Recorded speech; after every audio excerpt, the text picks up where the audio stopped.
Oi, pessoal, tudo bom? Eu sou José Carlos Pinto falando com vocês aqui no canal Falando com Ciência sobre aspectos da educação, da ciência e da pesquisa que se faz no Brasil. Então, o episódio que eu conto hoje aqui para vocês ocorreu no início dos anos 2000.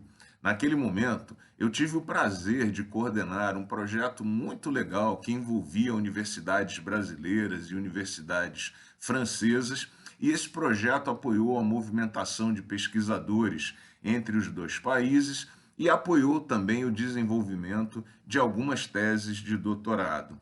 O projeto ele foi apoiado pela CAPES e, quando terminou, na forma usual, foi preparada uma prestação de contas e enviada para Brasília. Pois bem, algumas semanas depois, para minha surpresa, eu recebi uma carta extremamente mal-humorada dizendo que a prestação de contas havia sido reprovada e de que, se os valores devidos não fossem devolvidos a Brasília, eu poderia ser punido de várias formas diferentes. E ao final da carta estava registrado o total dos valores devidos, que somavam 10 centavos. Pois bem, eu fui checar sobre o que tratava e, de fato, eu percebi que havia registrado um gasto que feito nos Correios por conta do envio de um SEDEX com documentos para os colegas assinarem de maneira errada.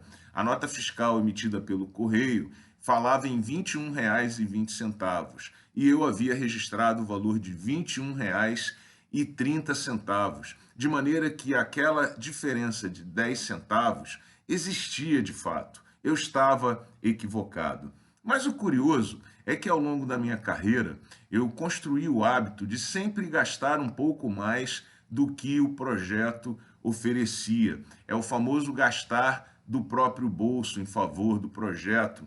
E um dia a gente vai falar sobre esse tema aqui no vídeo. Mas esse gasto adicional que eu fazia era exatamente para evitar percalços como esse, de pequenos erros, eventualmente, de alguma nota fiscal. E aquele projeto em particular me devia o total de cerca de R$ 500, de maneira que eu informei isso à CAPES e a prestação de contas foi aprovada, porque na verdade eu não precisava devolver 10 centavos, porque eu já havia gasto mais de R$ 500, além dos valores prometidos pelo projeto. Bom, eu sou trazido a essas reflexões porque nós vemos aqui que o sistema de prestação de contas no Brasil consegue detectar diferenças de 10 centavos numa prestação de contas de um professor. Portanto, certamente é muito competente. Como então explicar que esses mesmos sistemas de prestação de contas não consigam detectar desvios de milhões de reais feitos por maus políticos e maus gestores? Agora mesmo está sendo discutida a constitucionalidade do orçamento secreto no Supremo Tribunal Federal e a gente fala de desvios de milhões, com gastos em dentistas para remoção de dentes equivalentes a 10 dentes para cada habitante de uma determinada cidade do Maranhão. O vice-presidente eleito, Geraldo Alckmin, fala que a organização do atual governo federal é caótica e que não há registros de gastos desde 2020.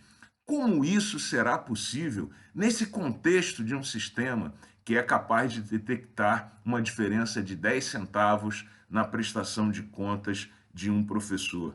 A verdade é que o sistema brasileiro é injusto, persecutório e punitivo apenas com o peixe pequeno, com o pobre, com o opositor político.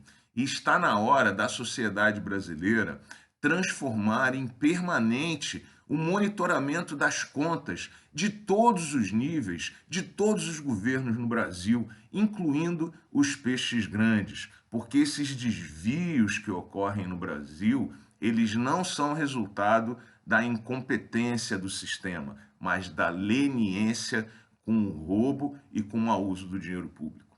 Um grande abraço e até o próximo vídeo.